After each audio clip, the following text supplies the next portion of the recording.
I think the uncertainty that there is at the moment around Brexit and a new Prime Minister and new key political leadership is creating some uncertainty with the devolution deal for East Anglia.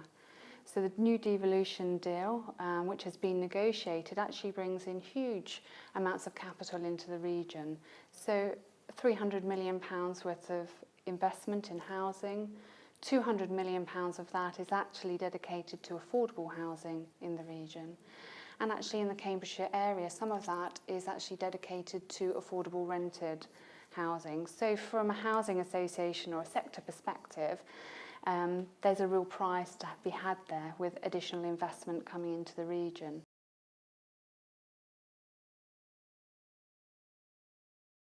I think the housing sector has to be far more nimble than it is. So I guess that's understanding the capacity within the business plan.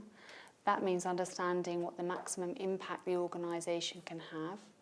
I think it's understanding some of the risks in the market and actually stress testing the business plan against those risks. So for example, it's thinking about what would happen to the business if the rents went down, what would happen to the business if house prices went up, what would happen to the business if interest rates go up. So understanding what that does with your business plan and then actually having a plan of what to do if those things happen. So that means being nimble, that means changing your plan, that means reviewing your strategy regularly and keeping a real close eye on the market to make sure you're protecting the organisation's assets.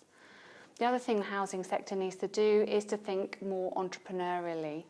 So at the moment, the housing sector is a real mix of commercial and social, and I actually see that the commercial side of the business will have to increase in order to deliver the social side of the business.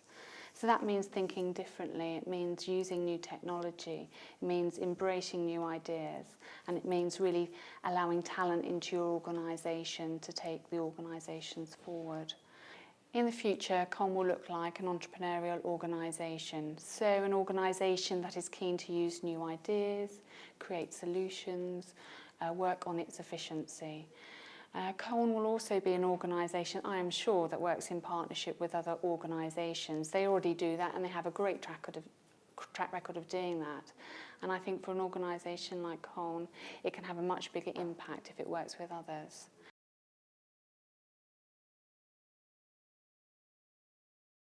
Colne will also be an organisation that thinks commercially but acts socially so that it can have the best social impact. I think to meet the challenges, the thing to focus on is the organisational culture. So developing a culture that values innovation, creativity and a new way of doing things. And to do that, you have to create space in an organisation to have that creative thinking.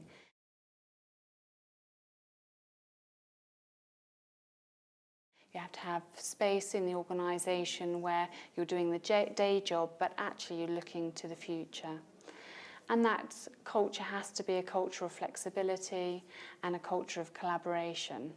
You know, we know in business that people can copy your strategy and what you want to do, but the thing they can't copy is your culture, and that is the thing that will give any organisation its competitive advantage.